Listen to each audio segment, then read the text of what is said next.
5번째 시간 돌 대신 은혜라는 제목으로 함께 하나님 말씀 나누도록 하겠습니다. 여러분 성경을 읽다 보면 성경책에 이런 부분이 나와요. 어떤 부분이냐면 저기 말씀에도 나오는데 21절 보니까 뭐라고 나왔어요? 없음이라는 단어가 나오잖아요. 그렇죠? 괄호치고 없음이라는 단어가 나와요. 그래서 이거 좀 성경이 이상한 것 같아. 인쇄가 잘못됐나? 우리 자녀들도 아빠 이거 뭐 성경 인쇄가 잘못됐나 봐요. 여기 한 구절이 빠졌어요. 이렇게 이야기를 하기도 합니다. 대표적으로 마태복음 17장 21절이나 18장 11절이 그렇습니다. 그런데 우리 하나님의 말씀이 1.1획도 변함이 없다고 하는데 왜 이 하나님 말씀에 빈칸이 존재할까요? 여러분 누가 성경을 임의대로 지워버린 걸까요? 결론부터 말씀드리면 성경을 훼손한 것이 아니라 하나님의 말씀을 가장 원본에 가깝게 찾아내려는 이 신학자, 성서학자들의 노력, 그 정직한 노력의 결과로 저기 없음이라는 단어가 나왔다는 거예요. 여러분 우리가 지금 가지고 있는 성경, 여러분 손에 한 권씩 다 들려져 있던 성경은 원본이 아닙니다. 이거는 원본을 옮겨 쓰고 그 옮겨 쓴 그 사본을 또 옮겨 쓰고 하면서 우리는 다 베껴 쓴 사본을 지금 보고 있는 거예요. 특별히 인쇄술이 없던 시절에 후대의 서기관들이 성도들의 이해를 돕기 위해서 우리 처음 옮겨 쓴 성경 옆에 이렇게 메모를 해놨어요. 이 말씀은 예수님께서 이때 하신 말씀이다. 뭐 이런 식으로 옆에 각주같이 이렇게 메모를 달아놨다는 거예요. 또 어떤 기도문 같은 것을 적어놓기도 했죠. 그런데 이게 서기관들이 다음 사람이 보고 다음 사람이 보면서 이 내용이 원래 들어가야 되는 내용인가 보다 하면서 그것을 말씀 안에 끼워 넣기 시작한 거예요. 원래 성경 말씀인 줄 알고. 앞서 먼저 있던 선배 서기관이 적어놓은 메모인데 이게 하나님의 말씀이라고 생각해서 옆에다 이렇게 적어 놨다는 거예요.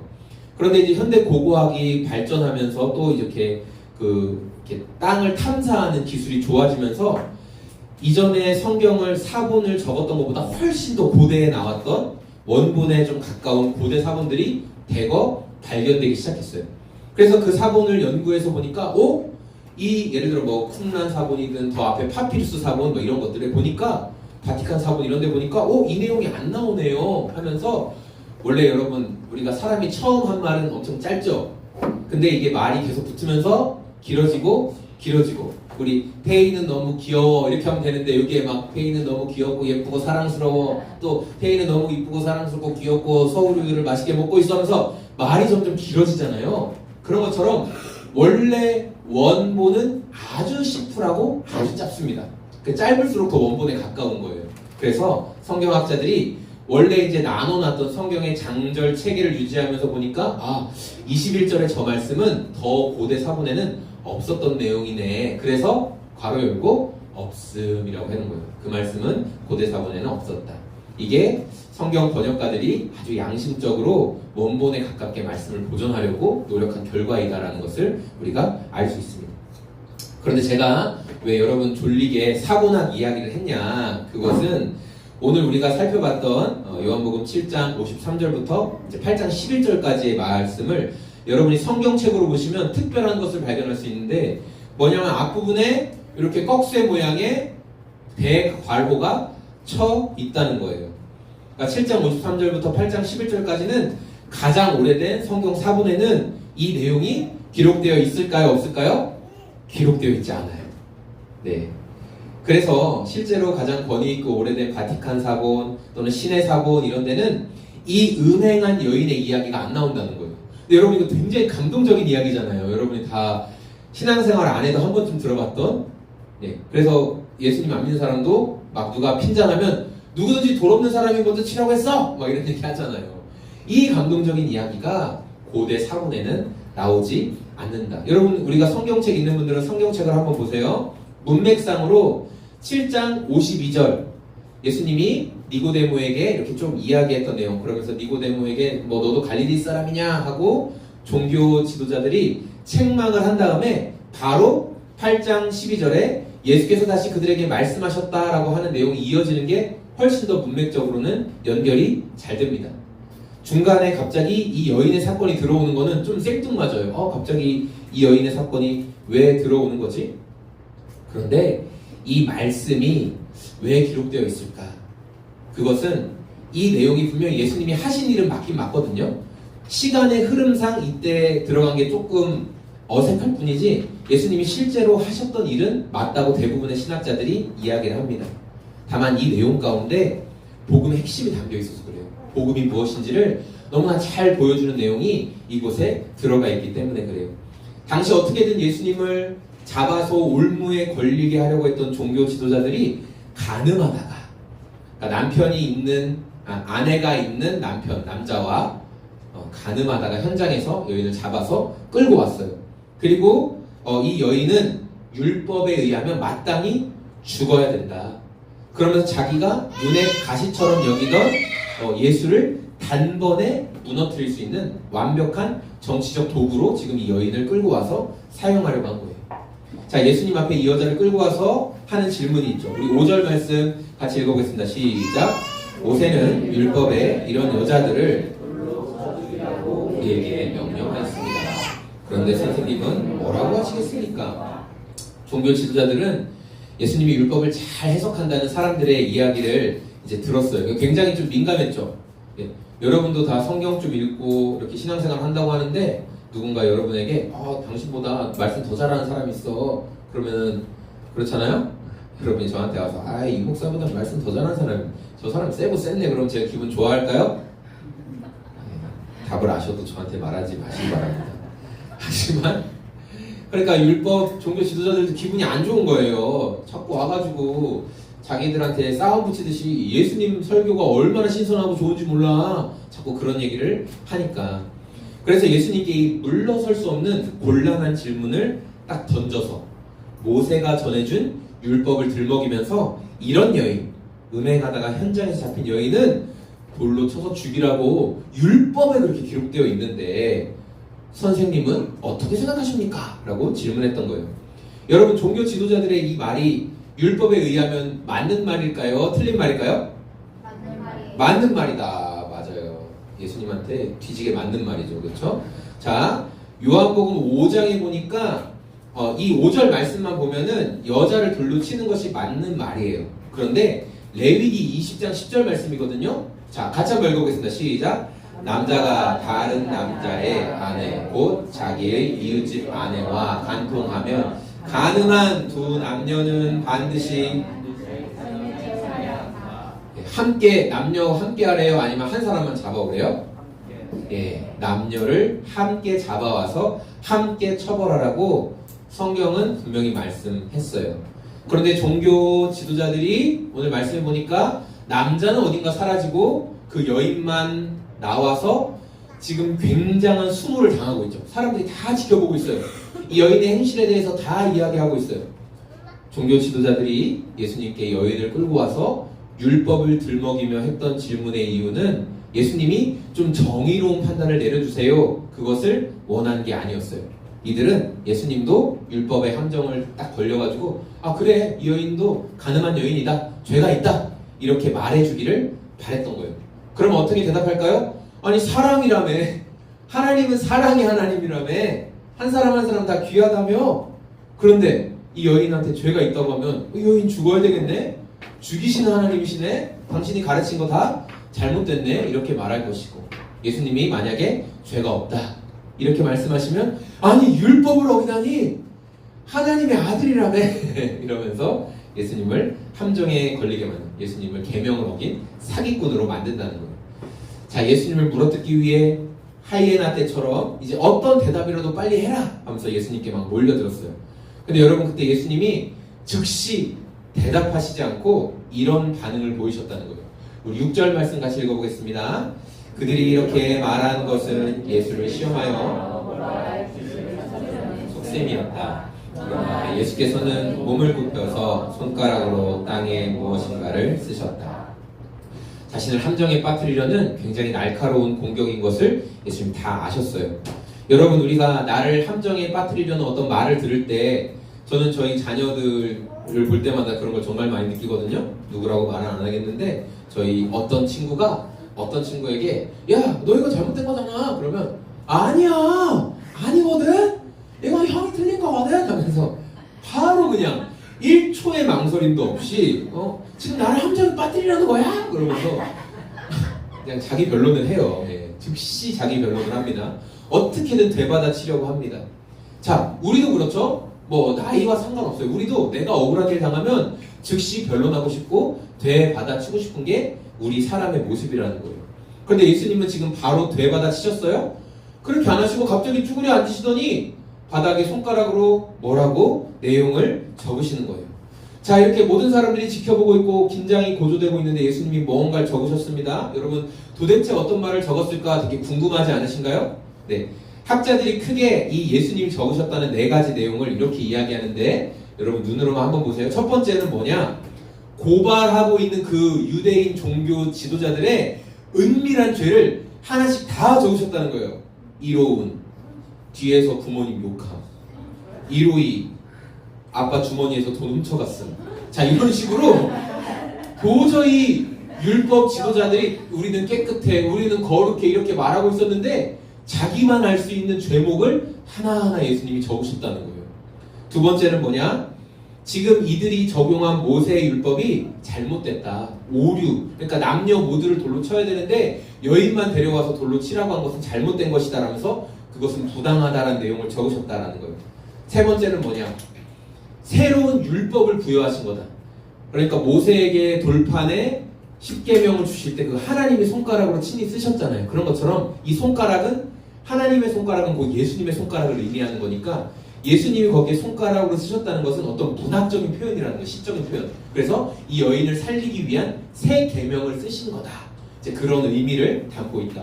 또 4번째가 가장 재밌는데 예수님이 딴청 피우셨다는 거예요.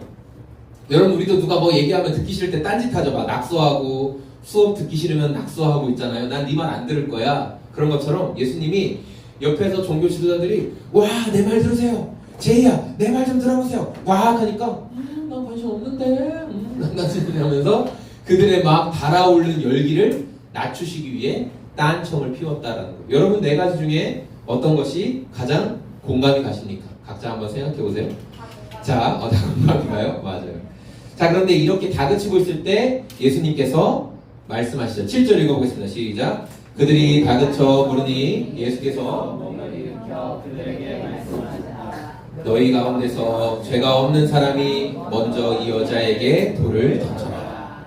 예수님이 말없이 바닥에 무엇인가 적으시는 것을 보면서 빨리 답을 내놓으시오. 빨리 이 여자를 어떻게 해야 되는지 알려주시오. 그랬더니 예수님께서 이제 자리를 툭툭 털고 일어나시더니 너희 중에 죄 없는 사람이 먼저 이 여자에게 돌을 던져라. 그렇게 말씀하신 거예요. 그리고 나서 또 8절에 보면 몸을 굽혀 땅에 무엇인가 적기 시작하셨대요. 자, 예수님이 하신 말씀과 또 땅에 적힌 어떤 내용을 보면서 사람들의 마음에 찔림이 오기 시작했습니다. 그들은 가늠하다가 현장에서 잡힌 여인에게 정죄하며 지금 돌을 던질 생각으로 마음에 어떤 돌을 던질까 이걸 생각하고 있었는데 예수님의 말씀과 바닥에 적힌 내용을 보면서 내가 이 여자를 심판할 자격이 있는가 돌아보게 되었다는 거예요. 결국 성경의 내용을 보니까 나이가 많은 사람들로부터 어린이에 이르기까지 전부 그 자리를 떠났다라고 성경은 기록하고 있어요. 여러분, 우리가 예수님 앞에 정직하게 서서 나를 비춰보면 내가 누구를 정죄할 수 없는 똑같은 죄인이다라는 사실을 발견하게 됩니다. 그래서 복음은 우리에게 이야기했죠. 의인은 없다, 한 사람도 없다. 우리 생명의 삶 하시는 분들 다 외우셨잖아요. 그렇죠? 깨닫는 사람도 없고 하나님을 찾는 사람도 없다라고 성경은 분명하게 말씀하고 있어요. 누군가는 죄가 드러나서 정죄를 받는 것이고 누군가는 아직 죄가 드러나지 않았을 뿐이라는 거예요. 그래서 우리는 다른 사람들에게 정죄의 돌을 던지기 이전에 예수님의 말씀에 나를 비추어 보아야 돼요. 내 안에 교만함은 없는가? 내가 이렇게 지금 분내고 성내고 있는 이유가 정말 바른 이유인가? 라고 질문해 보셔야 돼요. 예수님이 보여주신 복음은 남을 판단하기 이전에 나 자신을 돌아보게 만들었습니다. 우리 10절 말씀 같이 읽어보겠습니다. 예수께서 몸을 일으키시고 여자에게 말씀하셨다. 여자여, 사람들은 어디에 있느냐? 너를 정죄한 사람이 한 사람도 없느냐? 아멘. 여인을 죽이겠다고 했던 사람들의 광풍이 지나갔어요. 현장이 이제 고요해졌어요. 그 자리에 예수님과 여자만 남았습니다. 그런데 여러분, 여자는 이제 더 이상 심판에서 자유롭게 된 게 아니라 이제 진짜 심판을 받아야 돼요. 왜냐하면 거기 있던 수많은 사람 중에, 아니 온 인류를 거쳐간 모든 사람 중에 예수님만이 이 여자에게 진짜 돌을 던질 수 있는 분이시거든요. 그렇죠? 예수님은 죄를 지었어요? 죄를 짓지 않으셨어요? 예수님은 죄를 단 한 번도 지은 적이 없으시기 때문에 예수님은 이 여인에게 정말 돌을 던질 수 있는 분이었어요. 여인은 이제 예수님 앞에 섰어요. 말 한마디로 나를 죽이려고 했던 수많은 사람들을 물리치신 그 예수님 앞에 섰습니다. 1대1로 딱 쓰게 된 거예요. 그런데 여러분, 예수님을 인격적으로 만난 사람, 예수님 앞에 1대1로 서본 사람은 반드시 나타나는 모습이 있는데 뭐냐면 죄를 고백하게 된다는 거예요. 예수님 앞에 1대1로 서보면, 예수님 앞에 1대1로 쓰면 내가 얼마나 큰 죄인이었는지 알게 돼요. 누가 옆에서 제이야, 넌 이런 죄인이야, 너는 1, 2, 3, 4, 5, 6, 7 이렇게 죄를 지었어라고 엄마 아빠가 말해주지 않아도 내가 그냥 알아요. 내 세포 하나하나가 그냥 알아요. 내가 예수님 앞에 얼마나 큰 죄를 지었는지 내가 그냥 안다고요. 여러분, 그러니까 내가 예수님을 만난 것 같은데 안 만난 것 같은데 알쏭하신 분들은 한번 질문해 보세요. 내가 예수님 앞에 얼마나 큰 죄인이었는지를 내가 고백하고 경험했던 적이 있는가? 이 체험이 예수님과의 관계가 더 깊어지는 굉장히 중요한 체험이거든요. 그렇게 우리 모두는 1대1로 예수님 앞에 대면하게 돼야 돼요. 자, 예수님 앞에서 여러분, 내가 잘못한 것을 가리고 숨기려고 하는 노력이 다 헛수고입니다. 헛수고. 시편 90편 말씀인데요. 말씀 같이 읽어보겠습니다. 주님께서 우리 죄를 주님 앞에 들추어 내놓으시니 주님 앞에 환히 드러납니다. 뭐래요? 예수님 앞에 여러분이 아무리 죄를 감출지라도 환히 드러난다고 성경은 분명하게 우리에게 말씀하고 있습니다. 나의 죄와 허물에 대해서 심판하고 책망하실 수 있는 유일한 분은 예수님이세요. 그런데 예수님께서 이 돌 한 방이면 이 여인의 목숨을 뺏어갈 수 있는 정죄의 돌을 바닥에서 어떤 돌이 좋나, 우리 태희가 지금 그릇에 들어가 있는 것처럼 저기는 저만한 돌멩이가 좋겠네 하고 찾지 않으시고 여인에게 예수님께서 이렇게 대답하셨어요. 11절 읽어보겠습니다. 여자가 대답하였다. 주님, 한 사람도 없습니다. 예수께서 말씀하셨다. 나도 너를 정죄하지 않는다. 가서 이제부터 다시는 죄를 짓지 말아라. 예수님께서 여자에게 하신 가장 먼저 하신 말씀이 뭐냐면 나도 너를 정죄하지 않는다라고 먼저 말씀하셨어요. 여러분, 예수님이 정죄하지 않는다라는 말씀에는 너는 죄가 없다 이 말이 아니에요. 정죄하지 않는다고 하신 거예요. 너는 죄가 있지만 여자의 죄를 예수님께서 친히 자기가 짊어지시고 십자가에서 다 나의 희생을 담보로 해결하겠다라는 그 말씀의 의미라는 거예요. 그리고 이어서 뭐라고 말씀하세요? 가서 이제부터는 다시 죄를 짓지 말아라 이렇게 얘기했어요. 여자가 예수님이 나 정죄하지 않았어, 나 정죄하지 않는다고 이야기하셨어, 와 나 예수님 내 죄를 탕감해 주셨어, 그러니까 이제 또 다른 남자 만나고 다른 사람에게 붙어서 살아야지, 여러분 그렇게 말할 수 있었을까요? 그렇게 살 수 없어요. 분명히 내가 잘못한 게 맞는데 나를 무조건적인 사랑으로 품어주시는 예수님의 사랑을 경험하게 되면 우리는 더 이상 죄와 함께 살아가는 게 불편해지기 시작해요. 나 이렇게 살면 안 되는데 라는 마음이 든다는 거예요. 죄와 함께 사는 게 불편하고 그 자리를 떠나는 상황이 벌어질 수밖에 없습니다. 그렇게 죄와 함께 사는 게 불편해지고 죄의 자리를 떠나는 것, 성경은 그것을 거룩이라고 이야기해요. 거룩은 바로 그런 예수님을 닮아가는 여정을 거룩이라고 말합니다. 예수님은 율법의 돌멩이로 여인을 심판하지 않으셨습니다. 은혜를 선언하시고 그녀의 무너진 삶을 회복시켜 주셨습니다. 여러분, 정죄하는 것으로는 사람을 살릴 수가 없습니다. 그러나 주님이 용납해 주시는 것을 통해서 진정으로 이 여인의 인생을 변화시켜 주셨다는 것입니다. 이번 주에 그 청년들과 계속 매주마다 목장 모임을 하고 있습니다. 식사 교제를 하고 목장 모임을 갖고 있는데, 이제 이들의 목장 모임의 마지막에는 우리 교회에서도 식사하고 나누는 것처럼 똑같이 어떻게 살았는지 삶에 대한 이야기를 듣고 기도 제목을 나누는 시간을 가져요. 근데 이 청년들이 내는 기도 제목이 뭐냐면 신앙의 성숙, 지혜롭고 총명해지길, 뭐 이제 이런 굉장히 추상적인 기도 제목을 계속 내는 거예요. 그러니까 제가 이제 저와 아내랑 무슨 생각했냐면, 혹시 옆에 있는 사람이 들으면 안 돼서 정말 내 실제적인 기도 제목을 못 내고 있나? 그런 생각을 하게 됐어요. 그러니까 나눔이 굉장히 조심스럽고 자기를 열고 오픈하지 못하는 것을 보았어요. 여러분, 은행하다가 현장에서 잡혀온 여인에게 세상은 어떤 곳이었냐면 정죄와 비난만 하는 곳이었습니다.